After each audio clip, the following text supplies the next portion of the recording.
आगे बढ़ेंगे। ईरानी मीडिया के हवाले से एक बड़ी खबर सामने आ रही है, जहां पर इजराइल के हमले में खामेनेई की मौत की खबर है। ईरानी मीडिया ने मौत की पुष्टि की है। ईरान में 40 दिन का राजकीय शोक भी अब कह दिया गया है। खामेनेई के निधन पर राजकीय शोक का ऐलान हो गया है। तो लगातार खामेनेई की मौत पर दुख व्यक्त भी किया जा रहा था। इस बीच ट्रंप की ओर से इसको लेकर बयान सामने आया कि सबसे बड़ा क्रूर जो था उसका खात्मा हो चुका है। इजराइल के हमले में खामेनेई की मौत की अब पुष्टि हो चुकी है। हालांकि इसको लेकर पहले संशय की स्थिति थी कि उनकी जो है मौत हुई है या नहीं है, अब वो सुरक्षित है, लेकिन अब इजराइल के हमले में खामेनेई की मौत की पुष्टि हो गई। ईरानी मीडिया ने ये मौत की पुष्टि की है और ईरान में 40 दिन का राजकीय शोक भी घोषित कर दिया गया है। खामेनेई के निधन पर राजकीय शोक यहाँ पर घोषित किया गया है। 40 दिन तक के लिए राजकीय शोक जो है घोषित किया गया है। खामेनेई के मौत का बदला ईरान की ओर से लिया जाएगा, ये बात भी कही जा रही है। इतिहास का सबसे बड़ा हमला होगा विनाश। और ऐसे में लगातार खामेनेई के मौत के बाद मिडिल ईस्ट में अब खलबली मचती हुई नजर आ रही है। ना खलीफा बचा है, ना टॉप लीडर। ऐसे में कमांडर आखिर कौन होगा, ये भी सबसे बड़ा सवाल। बढ़ेंगे आगे। युद्ध के बीच ईरान ने बहुत बड़ी धमकी दी है, जहां केमिकल हथियार इस्तेमाल करने की धमकी दी गई है। खामेनेई की मौत के बाद ईरान के हमले तेज हो गए हैं। मिडिल ईस्ट में ईरान ने हमले और ज्यादा तेज कर दिए गए हैं, जहां पर यूएस बेस पर 4 मिसाइलें दागी गई हैं। 12 ड्रोन से हमला किया गया है। Qatar, Kuwait, Jordan, Bahrain, UAE में भी हमले हुए हैं। तो कुल मिलाकर अब हालात सुधरने की बजाय और ज्यादा बिगड़ते हुए नजर आ रहे हैं। खासकर खामेनेई की मौत के बाद तो जो है और ज्यादा आग बबूला होता हुआ ईरान यहां पर नजर आ रहा है, जहां पर बताया ये जा रहा है कि केमिकल हथियार इस्तेमाल करने की धमकी दी गई है। खामेनेई की मौत के बाद ईरान के हमले और ज्यादा तीव्र और ज्यादा तेज होते हुए नजर आ रहे हैं। खासकर मिडिल ईस्ट की बात कर ले तो यहां पर अब खलबली की स्थिति है। यूएस बेस पर 4 मिसाइलें दागी गई हैं, 12 ड्रोन से हमला किया गया है। यानी एक के बाद एक हमले जो है वो और ज्यादा तेज होते हुए यहां पर नजर आ रहे हैं। और खामेनेई की मौत के बाद ईरान में हमले तेज हो गए हैं, जहां पर मिडिल ईस्ट में ईरान ने अपने हमले तेज कर दिए हैं। खासकर जो अमेरिकी बेस यहां पर मौजूद थे उन पर हमले किए गए हैं और 4 मिसाइलें दागी गई हैं। वो भी यही कहा करते थे आयतुल्लाह खामेनेई की हम पे भी तमन्ना है कि हम शहीद हो। और जो मीडिया झूठे खबरें उड़ा रहा था कि बंकर में है और छुपे में है, तो सब झूठ बिल्कुल था। जिस तरह से कि नॉर्मल इंसान जहाँ वो नॉर्मल तरीके से रहते थे उसी घर में वो रह रहे थे पूरी जंग में, और उसी के साथ साथ दफ्तर में भी उसी तरह से आते थे जिस तरह से रोज़ाना वो आते रहे। लिहाजा उसी तरह से वो दफ्तर में काम कर रहे थे और लोग उससे मिल रहे थे जो उससे मिलने के लिए आते हैं। और उसी वक्त जैसे बुज़दिल इसराइल अमेरिका ने उस पर हमला करके उनको शहीद कर दिया। उनके साथ और बहुत से उलमा भी उनके साथ साथ शहीद हुए हैं।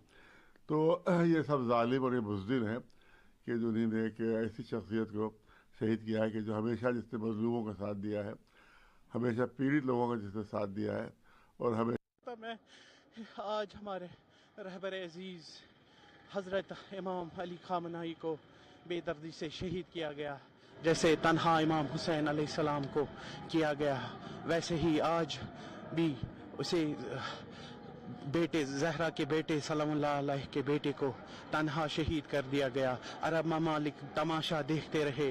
बस हम अब वेट कर रहे हैं अपने मर्जे आली कद्र हज़रत आयतुल्लाह सिस्तानी के को वो क्या हुक्म दे, हम उसी हुक्म पे अमल करेंगे। तो ऐसे जुलूस कंटिन्यू हो रहे हैं? जी, ये मातमी जुलूस पुरअमन तौर पे चल रहे हैं सिटी सेंटर में। This is a very sad morning. We got news from Iran that the revolutionary supreme leader Ayatollah Ali Khamenei is no more in the world. He has been brutally killed by the operation of the US and Israel. And we, the Shia community, especially of Jammu and Kashmir, we have been oppressed since last decades. So today we have got some relaxation from the authorities to do some matam or majlis here in Lal Chowk, Jammu and Kashmir. So we are all saddened with this incident. This is not actually incident, it is pre-planned. इसी वजह से यहाँ पर ये जलसा निकला हुआ है। हम ये जो मुसलमानों पर ये बहुत बड़ा ये वो हुआ है कि रहबर मुअज़्ज़म आयतुल्लाह उज़्मा सैयद अली ख़ामेनी एक चिराग की तरह था मुसलमानों के लिए, उन्होंने ये चिराग को बुझा दिया है। अब इसका जवाब हम पत्थर से देंगे, हम इसका ईंट का जवाब पत्थर से देंगे। ये इनको हम हमले की तरह ये करेंगे। ये शहादत इमाम आयतुल्लाह सैयद अली ख़ामेनी जो दुनिया भर में मजलूमी जहान की आवाज़ थी, जहाँ वो न रंग देखते थे, न नस्ल देखते थे, न मजहब देखते थे, वो हमेशा हक बात करते थे। दुनिया में मजलूम कहीं पर भी हो, उन्हें हमेशा इस्लाम और मजलूम और तागूत के खिलाफ आवाज़ उठाई है। हम हिंदुस्तान में रहते हैं, हिंदुस्तान जहाँ गांधी जी ने यहाँ मजलूमों की हमायत के लिए बिना मजहब और मसलक आवाज़ उठाई थी, लेकिन उसी गांधी के आज मुल्क में हमारा जो आज सो कॉल्ड प्रेम है, वो उसी मुल्क में जाकर उसी तागूत के साथ मिलकर मजलूमों की आवाज़ को खामोश करना चाहते हैं। एक्सपीरियंस अच्छा नहीं रहा। मैं आया भोपाल से, आया ट्रेन से आया, करीबन 800-900 किलोमीटर पड़ जाता है। फिर आके यहाँ आया, इंफॉर्मेशन रात में ट्रेन में था, भोपाल में मिला ईमेल पर कि फ्लाइट कैंसिल हो गया है। इधर आया, अंदर आके बात करा उनसे, तो वो एक काउंटर से दूसरे काउंटर भेज रहे एयर इंडिया वाले। तो बड़ी मुश्किल से उन्हें रीशेड्यूल करी मेरी फ़्लाइट। मैंने कहा एकोमोडेशन वगैरह दे दो आप, तो कहते हैं नहीं एकोमोडेशन तो नहीं मिलेगा आपको। तो अब मैं देख रहा इधर होटल वगैरह बुक करा है। कहाँ जा रहे थे आप? मेरे को जाना था फ्रैंकफर्ट, मुंबई से फ्रैंकफर्ट, जर्मनी। आज एक्चुअली कल नाइट फ्लाइट था अबू धाबी जाने के लिए, बट सडनली सुना एक disappointed matter, suddenly flight cancel due to the war is starting in Gulf countries. That's why we are very suffering. We are total 10 numbers that came here going to Abu Dhabi. First time we are ready to go to Abu Dhabi, but first time this happened, we are very disappointed and confused, and this problem will solve, and we are unable to thinking about this situation. और मेरे को struggle मैं छत्तीसगढ़ में रहता हूँ, और वहाँ से कम मेरे को 2 दिन जर्निंग हो गई है बहुत टाइट।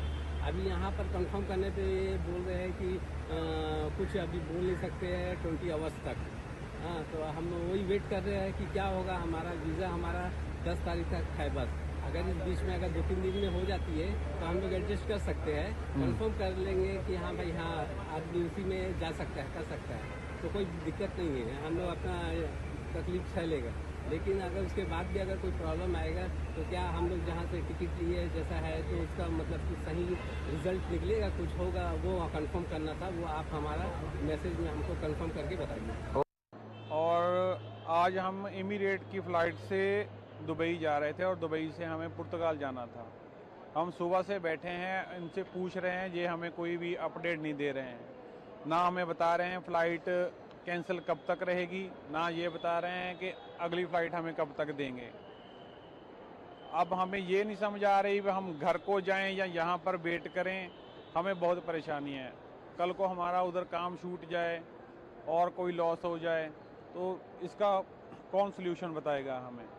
प्लीज़ हमारी आवाज़ आगे तक लेके जाइए और हमें इसका सल्यूशन बताइए कि। और मैं दिल्ली से लिस्बन के लिए जा रहा था। अभी यहाँ से दिल्ली से दुबई की जो फ़्लाइट थी वो कैंसिल हो चुकी है। सो कैंसिल होने के बावजूद हमें कोई ना कोई मैसेज मिला है, ना कोई मेल आई है एयरलाइन के रिगार्डिंग। और अभी जब हमने स्टाफ को कॉल किया, उनको स्टाफ वाले उनसे पूछा कितना टाइम लगेगा, 1-2 दिन कुछ तो हमें बताओ। अगले कहते हैं ईरान से अभी कोई कॉल नहीं आई है, अभी जब ईरान से कॉल आएगी फिर हम आपको बताएंगे। अभी इनका स्टाफ आया है, इन्होंने फॉर्मेलिटी की, यहाँ पे नाम वगैरह फ्लाइट नंबर वगैरह लिखा है और अभी क्या कहते हैं कस्टमर केयर को कॉल करो। अब कस्टमर केयर कॉल तो कर रहे हैं, अभी कोई अटेंड तो कर नहीं रहा। अभी यही नहीं पता कि कितना टाइम लगेगा, 1 दिन लगेगा, 10 दिन लगेंगे। हमको यहाँ पे 4 घंटे हो गए अभी वेटिंग भी कर रहे हैं और अभी कोई रिस्पॉन्स आया नहीं है।